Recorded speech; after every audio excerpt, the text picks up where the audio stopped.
These are the 4 movies. All right, so yeah, this is just going to be a quick, or at least I'll try to be quick, library pickup reviews. Just my thoughts on these movies that I've picked up from the library and what I think about them. So I'll start with the one that I just recently finished today, and that's Lost in Translation by Sofia Coppola. This one is a movie that I could tell is great in the sense of it's born out of talent and is deep or maybe not deep but complex. You know, it's not a frivolous sort of movie, and yet at the same time I couldn't fully appreciate it. And maybe to a certain extent it's my fault because one of my favorite movies of all time is Her by Spike Jonze, and a lot of people compare that movie to this one, pair them together, not just because they have similar themes. They're both shot in East Asia. They both feature or at least they both feature essentially white people falling in love in another country. Although, God damn it, no, it's not fair to say that because Her is supposed to be based at least in Los Angeles, even though it was filmed, I think, in Shanghai. I'll correct myself if I'm wrong, but yeah, they're both. What connects them, besides those themes of unfulfilled and unfinished love, and the settings and the visuals. There's a certain connection between the visuals, but the biggest connection between those 2 movies is that Spike Jonze and Sofia Coppola were both married at one point together, and I believe this was shot soon after they broke up or divorced, or maybe we were in the process of something like that. And again, I'll correct myself if I'm wrong, but I believe that's the case. And Her, even though it was much long after, at least a decade or something that it was made, a lot of people have seen certain similarities, and Her is such an emotional movie that it had to have come from a deeply personal point when Spike wrote it. It was completely personal. I don't think somebody couldn't have made a movie like Her without having gone through similar things or lived some of the powerful emotions of Her. Where they differ is that Her is more emotional. There is something detached emotionally in this movie. There's the characters are yearning, or either denying themselves or denying each other, or just yearning for some sort of connection and not able to fulfill it, at least not to their satisfaction. So there is a sort of distance in this movie. Where I couldn't really connect was with the characters. The first half of the movie, I just really didn't give a crap about what was going on, what the characters were, and another part of why that isn't just because of the characters themselves that I just couldn't connect with, but also the entire plot structure of this movie is not typical at all in any way. Whereas Her, it at least follows some sort of plot, even if it isn't, again, like a straightforward 3-act structure that you'll see in especially like Pixar movies. This one is very it's almost wrong to say disorganized, but it is disjointed in a lot of ways. There's scenes where there's no point of the scene. There's no something driving the scene. You're seeing the characters, and they're acting according to their own emotional either turmoil or just what they're going through, or their character is driving them to do something, and you're just along for the ride. You're just watching what happens, and there's no point to the scene. It ends at a certain point, and then the next one comes along. And even though there is a thread throughout the whole thing, there's a reason why the characters are doing what they're doing. It is more naturalistic in that way. It's not there's no plot driving scene to scene to scene to scene until the climax. And so there are scenes on here where if you're not interested in what's going on, you're just going to be bored because, what am I doing? I'm just watching somebody wander around, an arcade or Tokyo streets or whatever. So in this movie, I think if you're gonna appreciate it, you're either gonna, people who can appreciate this sort of movie is either somebody who's enraptured with the characters, or with the visuals in some way, because it has beautiful cinematography and some of the compositions are absolutely gorgeous. Just really lovely compositions. So it's a very artful movie. This is a movie that I would absolutely love to see in theaters. I think a big part of where its fan base come from, because I think from my perspective, from my understanding, is that this, was fairly highly acclaimed when it came out, and so I wonder if seeing it on a big screen is much different to seeing it like on your TV and stuff. I think there's something about this that like was screamed to me that it needs to be seen on a big screen. So the day it ever gets, re-released on a screen, I would absolutely love to see it.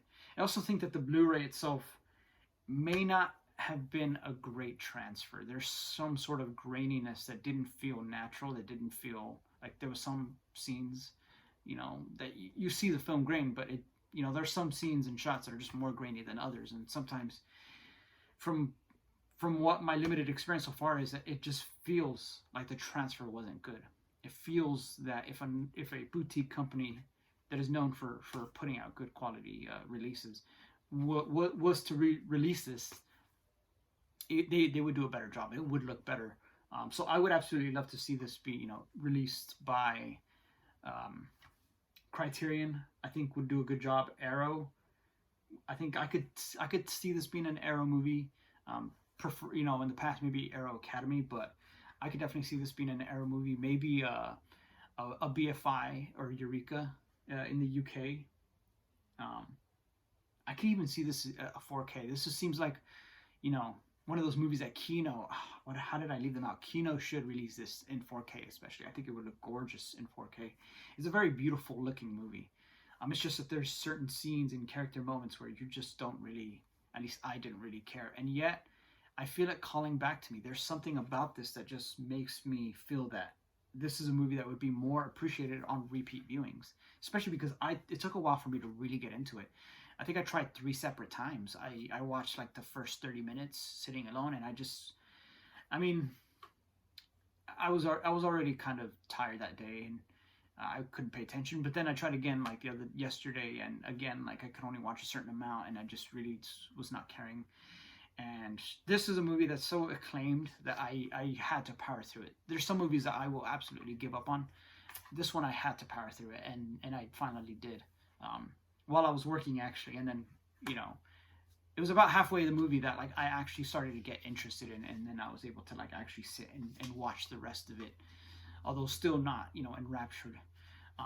And maybe it's the writing or certain ways, because I don't think it's just about seeing characters do nothing, because there's other movies that I've seen that I love where a character they're not really doing anything plot wise, or the plot is sort of languidly going through, something like a Wong Kar-wai movies or the Before trilogy, and yet I am completely invested in those. So a part of it is the characters, I think, and even some moments of dialogue which I found kind of weird. There are moments where like it didn't feel like it was natural, like this is how people would react. But otherwise, at the same time, it was really good. I would recommend this as a viewing, just if you ever catch it. If you want to go out and buy it, I don't think you'll regret it per se, but definitely this is a movie that should be watched and checked out. And I actually would buy this. This wouldn't be a day one purchase unless it's like a limited edition or something like that. But like if a boutique company releases, I would absolutely get this and give it another shot. And, this seems like a movie that I would probably watch a few more times throughout my life, just to like, there's something there. There's something beautiful there that I am interested in. So there's that one. Then the first half of the Vietnam War, and I actually didn't know that this was Volume 1. How did I not see that? It says right there, Volume 1. And this whole time I was watching this throughout the week while I was working, just having it on and, not paying attention to it, but still like kind of dividing my attention between work and this. And I always thought it was just going to be the end, but no, this is part 1. So I got to keep watching. But The other half of the series is on the way from the library. This is a box set that I will pick up one day. Um, and I think everyone should see this. Absolutely. Even though I'm only going off of the first half of the series, it is absolutely monumental. It is, and I got this after I watched and checked out the World War II documentary series by Ken Burns, and Civil War is also one that I really want to check out. Pretty much, I just want to look at everything that Ken Burns has made because he's amazing, but especially his hair. But what this one, I've learned so much about it, so much about um, the war that I didn't know about. You know, our country. I see so many parallels between this and the Iraq and Afghan war. Not just about the war itself, but the politics surrounding it. So many people think that a lot of liberal politics surrounding this war are so new, but then when you look at how liberal activists were back then, there's a lot of similarities. There's, I think, the same people that were, grew up back then and were against the man and hippies and protesting. I mean, they became, a lot of them became college professors and or just influential. They're still activists, and I think that we see similar threads, similar um, types of activism or slogans or stuff like that still surrounding liberal politics right now.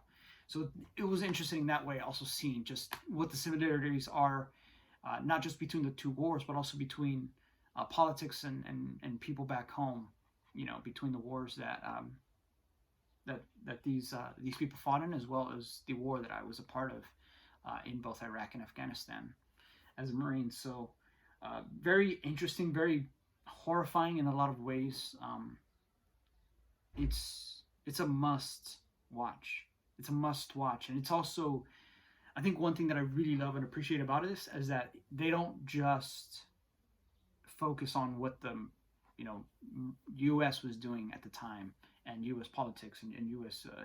Soldiers and Marines. I don't know if it's a first, but it certainly feels that way. That this is like the first major Vietnam work that takes in points of view from the Vietnamese. There are Vietnamese soldiers, Vietnamese North and South Vietnamese soldiers interviewed for this documentary series. Politicians from North and Vietnam that give perspective, full rounded perspective. You see how fucked up South Vietnam was at the time, which makes it so difficult, which made similar parallels between Afghanistan and this war, that the Afghani government is so disorganized and corrupt and messed up, and the same thing was going on in South Vietnam with coups and corrupt dictators, or just corrupt politicians in general protesting from the South.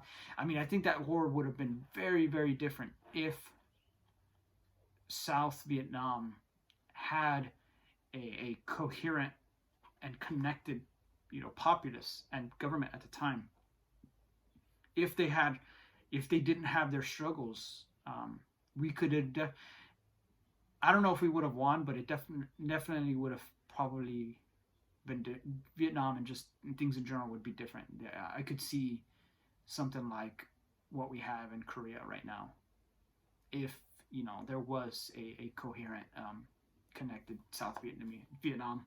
But what it also gives is a background and information about the North Vietnam and how they were doing, not just because me being taught in the Marine Corps, or just growing up as American, you kind of get the sense of idea that the communists in North Vietnam were just barbaric and they were doing this and that. They were torturing our soldiers. They were evil.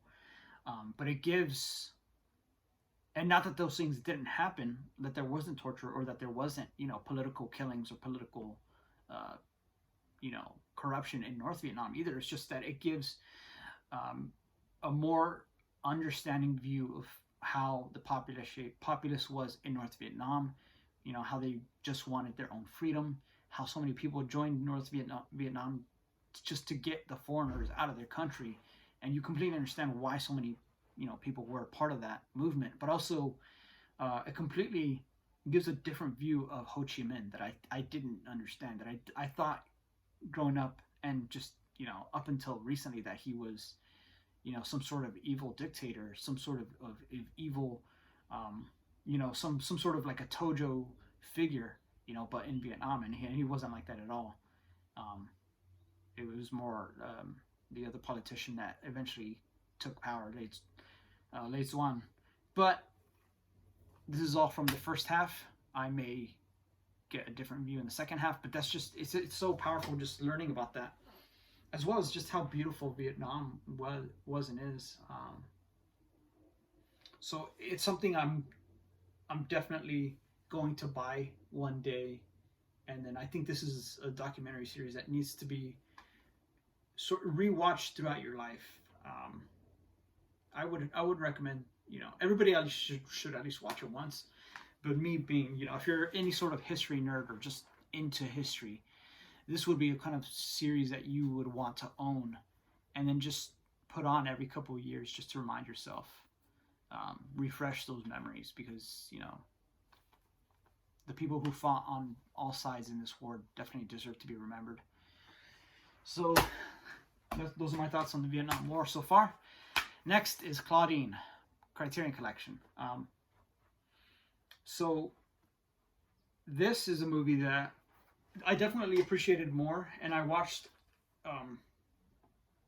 not all the way through. Again, similar to Lost in Translation, I watched the first half, and it's not that I wasn't interested.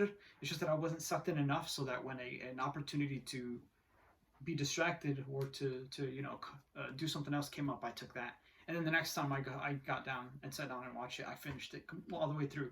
It's a good movie. I wouldn't say that I would rush out and buy this anytime soon. This would be a movie that I would want to own and rewatch someday. It is good, and it has good things in it. Fantastic performances.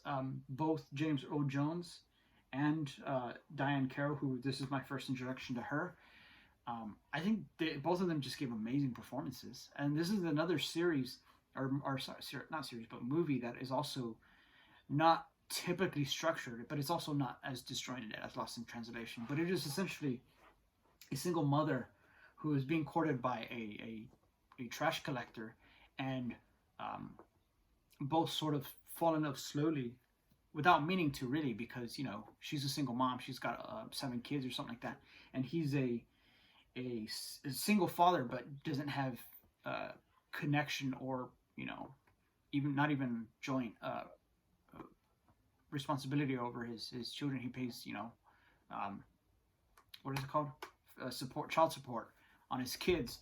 So they come together and start to slowly fall in love, but there's issues within their relationship, but also their surroundings. This is a movie that has multiple themes of within and without the Black community, things that are going on, things that they experience at the time, but also how the welfare system, especially, plays a big part in how the welfare system was completely unfair to them, and yet they were dependent on it, and yet it also wasn't a fair system that sort of punished them at the same time, almost kept them in the same place that they are. And I'm not fully aware of how the history of welfare system, how it was back then, how it is now. I know that a common, at least conservative and or libertarian critique of the welfare system is that it keeps people, in poverty, or it incentivizes people to not rise above themselves, to stay in the welfare system. If that's true, I can, if that's how it was in the 70s, I can see why that critique came about, because it is definitely how it is portrayed, where this woman is on welfare, but she cannot receive even just free gifts, because anything that comes in that can be considered as not just income, but of what is the term, like value. There's a specific financial term, but that doesn't just mean like income, like money, but like in a sense, any sort of value that enters her home and stays there has to be deducted from her welfare, because you got this sort of income. Well, you know, that means that you need less money from us. So she, at the same time, she cannot improve her improve her situation outside of the welfare system, because if she does, the welfare system punishes her for it and gives her less money. But whatever she gets, either from James Earl Jones or anywhere else outside, that's not enough for her to get off welfare at the same time. So it's a catch-22 where she's dependent on welfare and yet being punished if she tries to bring in resources from outside of the welfare system at the same time. That really prompts me to be interested in learning more about the welfare system, how its history, because if that's true, yeah, it definitely makes sense why that critique came about welfare just keeps people in that sort of situation. I haven't gotten that impression that it's still like that, and I hope not, because that would absolutely be true. That's how you keep people, dependent on government. But yeah, that sparked that curiosity in me. I'm definitely interested in pursuing, that idea and that research. But outside of that, that's a big theme of the movie. That's not the only thing. There's a certain thing that, like, some older movies also don't really. It's almost like they're not aware of, and that's struggle love, which is a term that was introduced to me by watching like Black women YouTubers talk about, like, an issue within the Black community where Black men and women are pressured to stay together and to stay in dating and romance only in Black community, even though they're not good for each other, or that you could even say toxic for each other. And there's a certain romanticization of people, especially Black women, staying with Black men, even though the Black men might be cheating on them or mistreating them in some way. And there's a romanticization of Black women staying with their men who are like that, because eventually those men will realize the error of their ways, and then it was all worth it because now we're in love and I'm good to you now, and you put up with me all these years. And there's a certain element to that's in their relationship together that I noticed that the movie doesn't seem to be aware of at the time. I don't think that sort of concept was really all that known. It was. This movie does in a certain way kind of push that narrative of struggle love a little bit,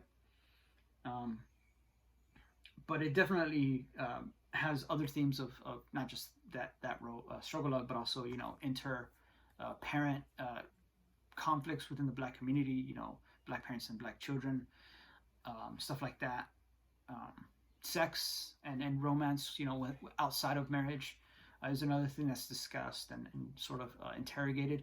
So it's a very interesting movie. It's a very good movie. I would recommend anybody check it out.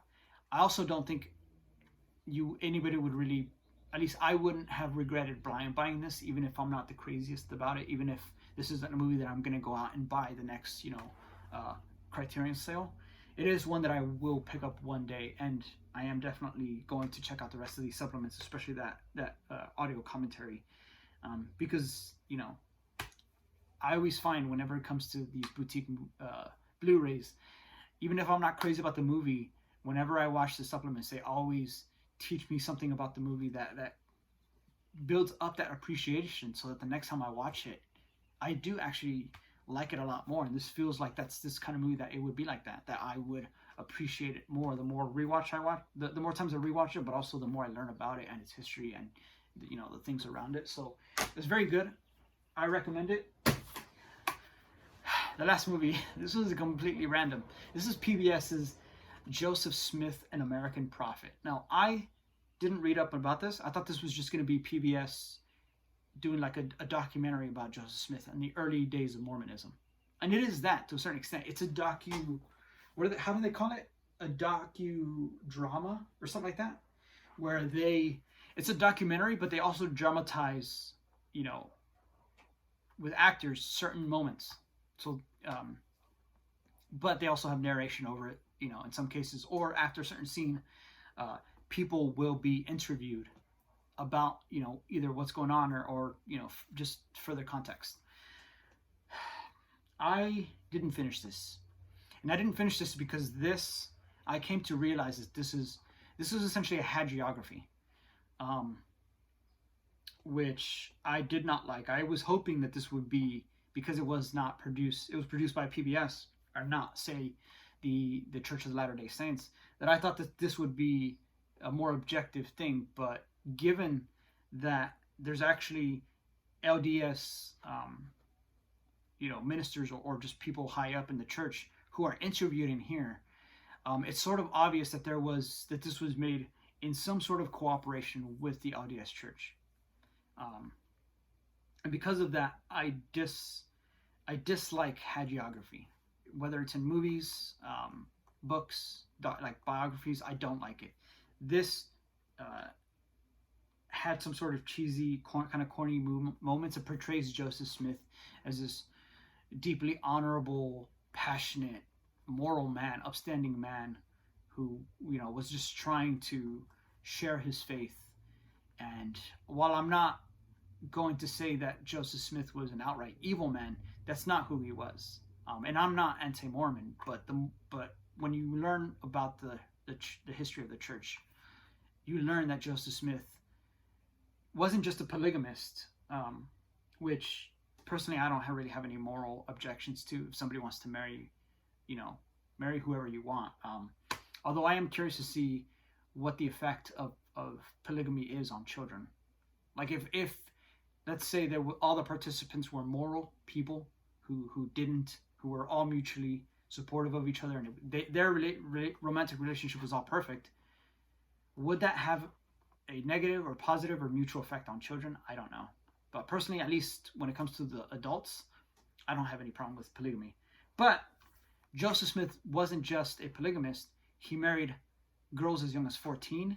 He married mother-daughter pairs. He married the wives of other men while he sent those men off of other missions. It's obvious that Joseph Smith wasn't just a charismatic man, which is how one interviewer, refers to him as, which I think is the closest that they probably got in this movie to, kind of maybe criticizing him a little bit, but not really. Joseph Smith wasn't just a charismatic man. I think if anyone is going to really claim to speak on behalf of a god, you have to have a touch of narcissism, I think. And given that Joseph Smith married like 30 plus women, and again, 14-year-olds, mother-daughter pairs, wives of other men, I can't help but conclude that he must have been some sort of narcissist, because he didn't just do that. He also, in certain women, a couple of women, I think maybe one or two, there's also documentation that he essentially threatened damnation and destruction and stuff like that if they didn't marry him. That he almost threatened them to marry him. So I think that this wasn't as truthful as I wanted it to be. I didn't expect this or even want this to be an attack on Joseph Smith, but I also wanted a more objective series or documentary on Joseph Smith and the early days of Mormonism, especially because there is a lot of controversial things. But one thing that you learn about as you learn more about Mormonism, and you hear from ex-Mormons and people who know more about, who have studied it, is there's a lot of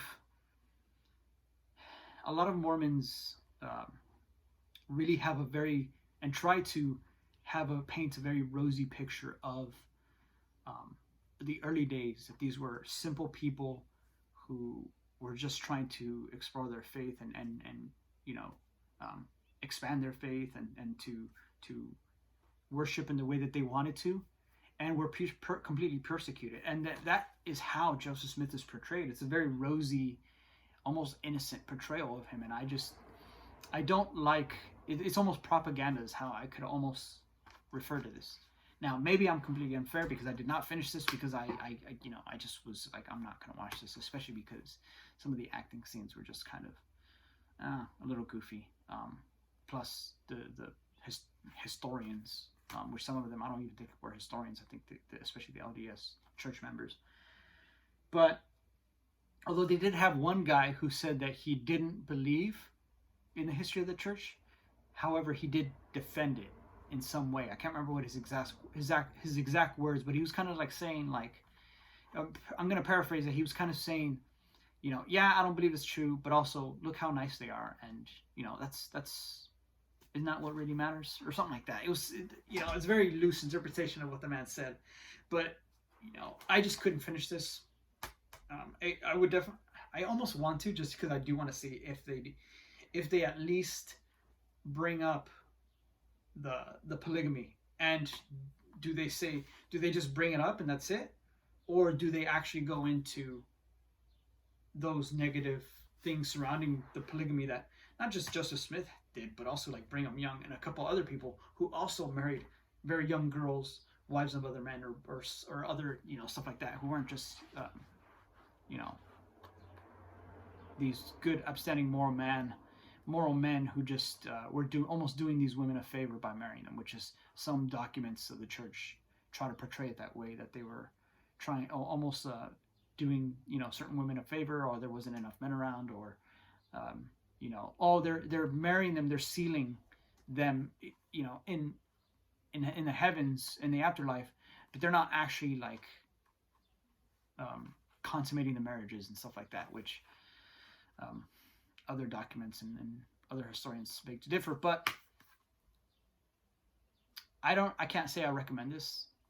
But however, if you're a part of the LDS Church, from what I've seen so far, you're probably not gonna. I don't know why you'd be watching this, but if you are, I don't think this would offend you. I think you would probably like this. From what I saw so far, I think I may finish it just to see if they mention the polygamy. But yeah, this is a very long video. Those are my thoughts on those movies, and I hope that you guys are having a good day as well as we can. Things are looking up, and let me know what you think of any of those movies, or if you have any other thoughts, any other stuff that you've seen. Do you think I'm just a hater against Joseph Smith? Yeah, let me know that too, and I'll see you guys in the next video. Cheers.